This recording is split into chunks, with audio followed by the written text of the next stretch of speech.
baby blues, c'est quelque chose de naturel. Tout le monde traverse un baby blues, du moins pour ceux qui est des femmes qui accouchent. Le maximum, c'est 3 jours, 1 semaine, ou trop simple. Mais lorsque les symptômes du baby blues deviennent sévères, ou lorsqu'ils dépassent les 5 jours, à partir de là, on rentre dans l'un des troubles qu'elle a précédemment cités, les troubles du postpartum. Le premier des troubles qu'on peut croiser, qu'on peut rencontrer, c'est le stress du postpartum. Le stress du postpartum est, on va dire, le trouble pathologique le moins sévère. Qui dit stress dit inquiétude. Qui dit stress dit manque de temps. La femme qui vit un stress du postpartum, lorsqu'elle accouche, elle a certains symptômes qui se manifestent de manière très sévère. Elle a une certaine irritabilité. En général, les troubles du postpartum ont les mêmes symptômes. La seule différence, c'est qu'il y a toujours un symptôme principal qui se dégage. Vous aurez toujours de l'irritabilité, vous aurez toujours de l'anxiété, vous aurez des manques de sommeil, des pertes d'appétit, mais à des niveaux différents. Pour ce qui est du stress du postpartum, l'élément principal qui va apparaître est très psychologique, parce que c'est dans la femme. Pour elle, elle se sent incapable, elle a ce sentiment d'incapacité de s'occuper de son enfant. Et elle va rester dessus. Donc, si vous ne faites pas attention, vous vous rendrez juste compte qu'à un moment donné, elle ne s'occupe pas de l'enfant. Parce qu'en elle, dans sa tête, elle se dit qu'elle est incapable de s'occuper correctement de cet enfant. Et c'est cette pensée, ce sentiment qui va faire qu'elle aura du mal à dormir parce qu'elle sera toujours en train de réfléchir là-dessus. Pourquoi les autres femmes arrivent? Pourquoi moi je ne peux pas y arriver? Pourquoi? Et comme tous les enfants sont uniques, il y en a qui viendront, ils pleurent beaucoup. Il y en a qui viendront, ils ne pleurent pas beaucoup. Il y en a qui viendront, chaque enfant vient avec son tempérament. Donc, ce tempérament, si c'est un enfant qui ne pleure pas, elle va se dire, je suis tellement incapable que même l'enfant lui-même sent que je ne peux pas m'approcher de lui. L'enfant ne s'intéresse pas à moi, l'enfant ne veut pas de moi. Alors qu'en fait, c'est juste un enfant qui est calme. Si c'est un enfant qui pleure beaucoup, c'est la catastrophe. Oui, c'est parce que je suis incapable de m'occuper de cet enfant qu'il est toujours en train de pleurer. Alors que l'enfant d'Inès, l'enfant de Grâce, c'est pas la même chose. J'ai vu ma mère, Et elle a tout ça en elle qu'elle ne peut pas exprimer parce que tout le monde vient toujours. On a vraiment une très bonne volonté, au fond, mais parfois notre bonne volonté déborde. Donc on va dire, mais ton enfant n'est pas habillé correctement, mais je ne sais pas que tu dois. On ne s'occupe pas de savoir ce qu'elle est en train de penser à cet instant. Mais cette phrase qu'on vient de faire sortir ne fera que l'enfoncer. Justement, elle est déjà en train de se dire qu'elle est incapable de s'occuper de cet enfant. Et ensuite, elle va se négliger parce que si elle est incapable de s'occuper de cet enfant, ce n'est pas la peine qu'elle s'occupe d'elle-même. Elle ne peut pas sourire. Elle est une femme incapable de s'occuper d'un tout petit bébé. Et nous, dans nos conversations, l'entourage et tout ce qui va avec, on va poser des actes, on va dire des choses, sans prendre en compte la mère. Le bébé, vous l'avez trouvé en train de pleurer. Ah, mais ton enfant aussi pleure beaucoup. Hein. Elle additionne. Il pleure parce qu'elle est incapable de s'en occuper. Même elle s'en est rendue compte. Il faut qu'elle fasse bonne figure parce que les beaux-parents vont parler, parce que ses parents vont parler, et tout le monde parle que du bébé dont elle est incapable de s'occuper. Ce qui va la rendre insomniaque, parce qu'elle va rester à penser là-dessus. Elle va passer des nuits blanches là-dessus. Et qui dit insomniaque dit irritabilité, dit épuisement. Elle aura du mal à se mouvoir, elle aura du mal à faire beaucoup de choses parce qu'elle sera épuisée. Dès lors qu'on est épuisé mentalement, qu'on est épuisé psychologiquement, automatiquement on est épuisé physiquement. Le physique ne peut pas fonctionner si le psychisme ou le mental ne fonctionne pas correctement. À côté du stress postpartum, il y a également l'anxiété postpartum. Les symptômes génériques sont les mêmes. Parce que quand une personne ne va pas bien sur le plan psychologique, elle a tendance à s'éloigner des autres. Parce que justement, elle ne va pas bien. Et elle est la seule à se rendre compte qu'elle ne va pas bien. Et comme elle ne sait pas pourquoi elle ne va pas bien, elle s'éloigne des autres. l'importance de l'entourage et du conjoint.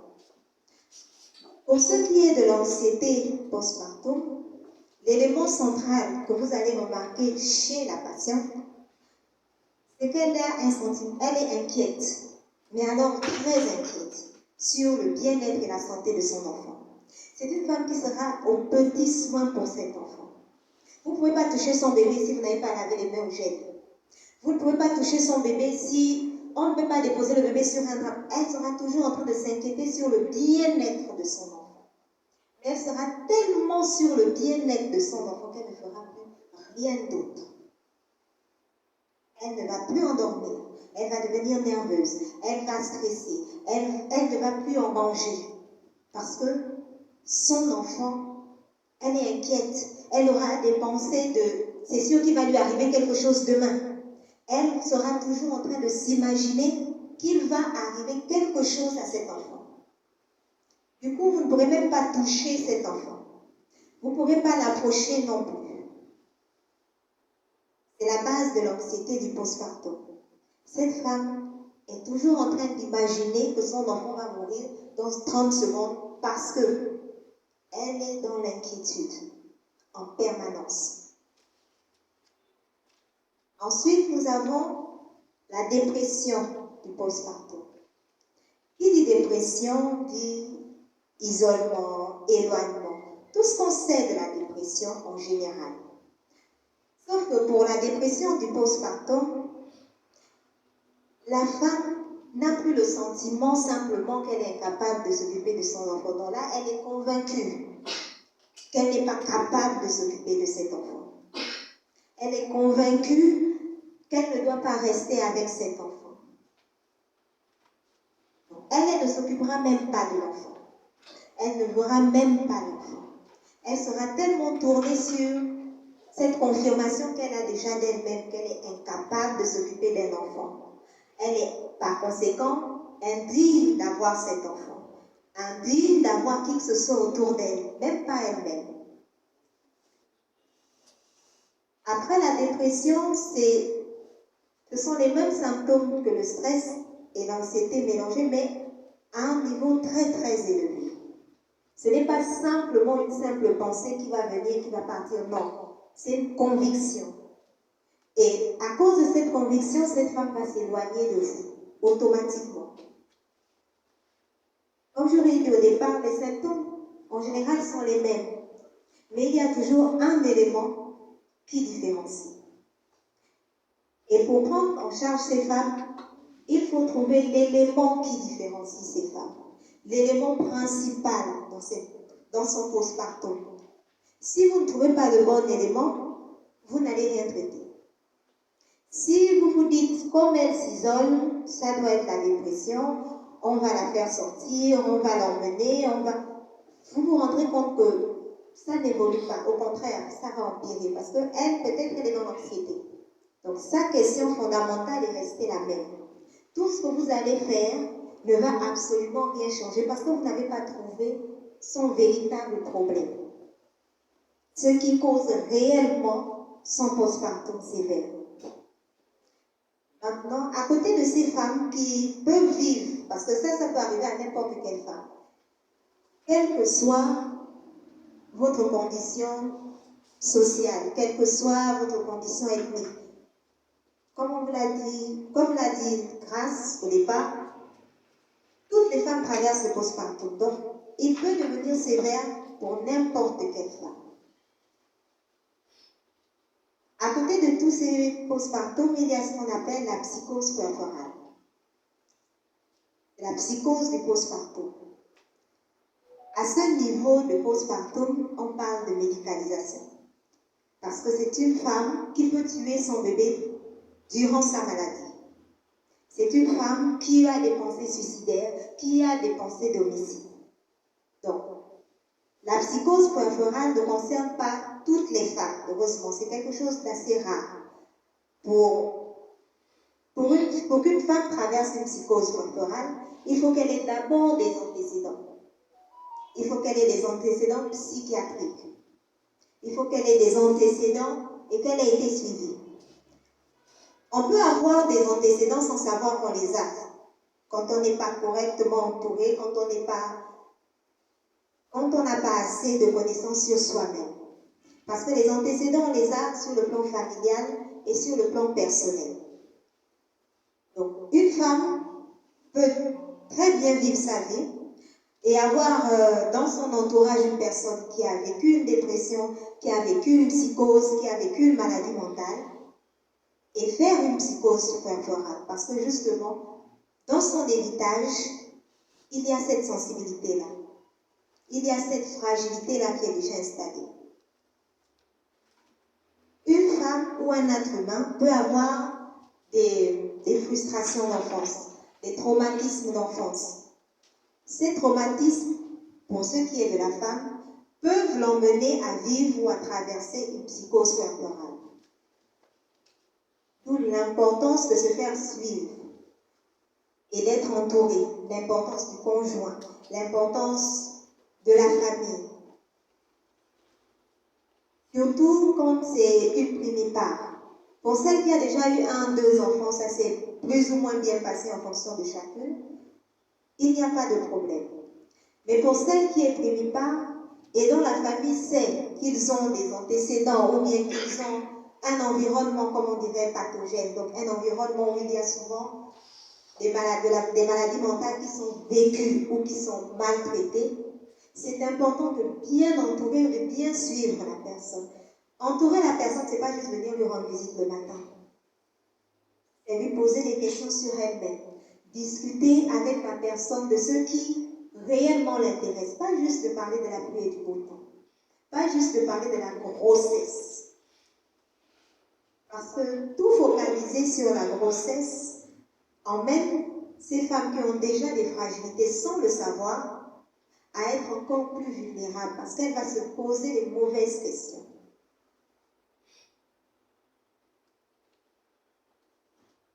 Le postpartum en lui-même, on l'a dit, c'est normal.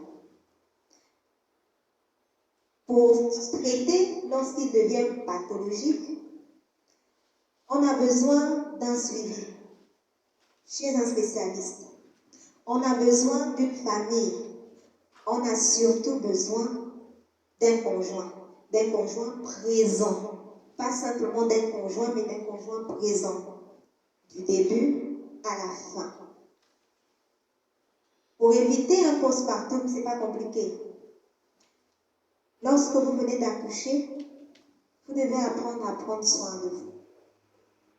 Vous devez avoir des stratégies, mais les bonnes stratégies.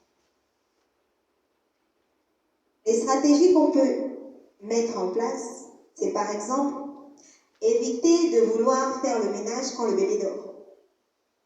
Ça, c'est l'erreur la plus générale, celle qu'on fait le plus, celle qu'on fait toutes. On se dit, comme il dort, je vais vite tout arranger et puis je serai... Non. Quand le bébé est réveillé, il pleure. On est sur lui. On cherche les couches, on fait le lait, on calme, on passe du temps. Il est réveillé. Quand il dort, on dort. Parce que si on est réveillé, quand il dort et quand il est réveillé, on ne se repose pas. Si on ne se repose pas, on finit par être épuisé. Si on est épuisé, on finit par être débordé. Si on est débordé, on rentre dans un postpartum. Donc, apprenons à dormir. C'est le plus important et c'est le premier des conseils. Apprenons à dormir. Quand bébé dort, en même temps. Apprenons à sortir. Quand on s'est rencontrés, on était 2. C'est la vérité. Quand on s'est rencontrés, on était 2. Aujourd'hui, grâce à l'amour et grâce à tout ce qu'on veut, on est 3. Ne commettons pas ou ne commettons plus l'erreur de dire que comme on est 3, on va vivre en fonction du bébé. Non, on était 2. Bébé va grandir, il va se marier, il va partir. On va rester de nouveau 2. Donc, apprenons à conserver les sorties qu'on avait à 2. Si on n'en avait pas beaucoup, c'est le moment même d'en avoir, de doubler ou de tripler. Parce que c'est un être humain, l'enfant. Un être humain, ça prend du temps. Un être humain, ça demande de l'affection. Un être humain, ça demande de l'énergie. Si vous n'avez pas un endroit, si vous n'avez pas une banque affective pleine, vous allez prendre cette affection, cette énergie pour donner au bébé. Or, cette affection, cette énergie, vous ne pouvez la récupérer que auprès des personnes que vous aimez, qui vous aiment, qui vous montrent de l'affection. C'est ça la banque affective. On vous donne de l'affection, vous vous mettez à côté. C'est ce qui permet, quand ça ne va pas, de se ressourcer. Donc, il faut avoir des activités à deux. Comme quand c'était au début où on se draguait. On s'invitait, on s'écrivait des messages, on se faisait des machins. On doit continuer à le faire même après la naissance du bébé. Une autre stratégie, la femme ne doit pas cesser de prendre soin d'elle. Au contraire, quelle que soit la morphologie qui vous reste après l'accouchement, parce qu'il y aura beaucoup de transformations, quelle que soit celle qui va rester, vous devez apprendre à prendre soin de vous. Si vous ne prenez pas soin de vous-même, si vous vous négligez, vous allez arrêter de vous aimer. Et si vous arrêtez de vous aimer, vous allez rentrer dans un postpartum. Parce que l'enfant, lui, vit sa best life. Il n'a aucun souci avec personne. Il ouvre un peu la bouche, on lui met le biberon, on le sait. Il ouvre un peu la bouche, on change les couches. Il n'a pas de problème. Il y aura toujours quelqu'un pour prendre soin de lui. Mais pas forcément pour prendre soin de vous. Donc vous devez apprendre à continuer à prendre soin de vous. Vous devez sortir. Même si c'est pour aller chez le boutiquier, acheter les couches et puis revenir, vous devez sortir. C'est important de sortir de l'environnement de temps en temps. Vous devez sortir, aller retrouver vos amis. Vous devez sortir, aller retrouver d'autres mères aussi qui ont des enfants et celles aussi qui n'en ont pas. Ne faisons pas des petites sectes entre femmes qui venons d'accoucher parce que ça n'aide pas. On va parler de nos mêmes problèmes, on ne va pas se divertir. Au contraire, s'il y a une qui souffre, elle va se dire que ça y est, je savais que c'était catastrophique. Non. Les mêmes amis qu'on avait, on continue à les rencontrer parce que ce qu'ils apportent dans notre vie est important. Les conjoints aussi doivent se sentir concernés. C'est vrai qu'en Afrique, en général, les hommes ne se sentent pas trop concernés par l'accouchement, par la grossesse, par on s'occupe du bébé. Non. Il y en a quand même des grandes stratégies. Ils vous abandonnent dans la chambre, ils vont au salon. Non. Les hommes aussi doivent apprendre à se sentir concernés par leur enfant, par cette période. Parce que qu'on le veuille ou non, c'est vrai qu'on parle beaucoup des postpartum, mais les hommes aussi sont concernés par tous ces troubles après la grossesse, tous ces troubles après l'accouchement. Il y en a qui les traversent. Donc, gardons plus ou moins notre rythme de vie en l'adaptant au bébé qu'on vient d'avoir parce que c'est un être humain. Mais continuons à prendre soin de nous-mêmes. Et lorsqu'on se rend compte, parce que la première personne à se rendre compte que quelque chose ne va pas, c'est nous. Parce qu'au fond, on sait nous-mêmes comment on est. Nous-mêmes, on sait quand on prend des décisions, pourquoi on les prend. Nous-mêmes, on sait quand... Donc, on est les premières concernées par tout changement qui se produit chez nous.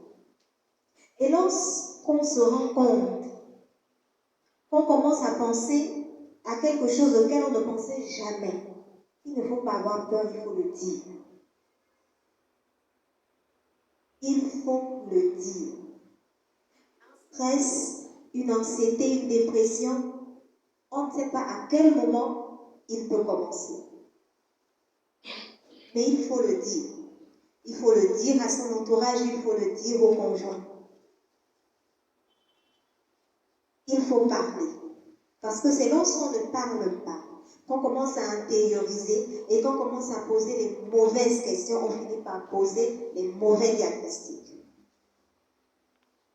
Il faut apprendre à parler, surtout quand ça ne va pas. Quand on sent qu'il y a quelque chose, d'habitude je mets 1 heure à me maquiller, aujourd'hui j'ai mis 10 minutes.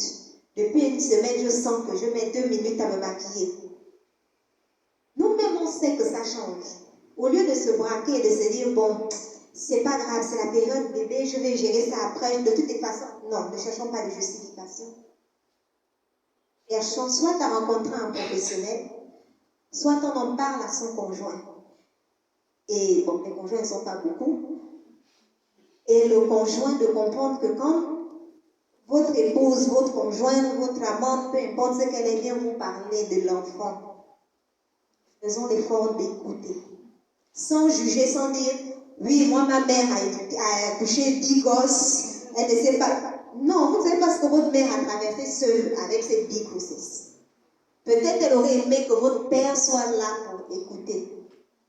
Peut-être qu'en écoutant ce jour-là, vous allez vous éviter d'avoir une femme qui traverse un trouble. Parce qu'un trouble pathologique affecte toute la famille. Ça n'affecte pas que la personne qui le vit.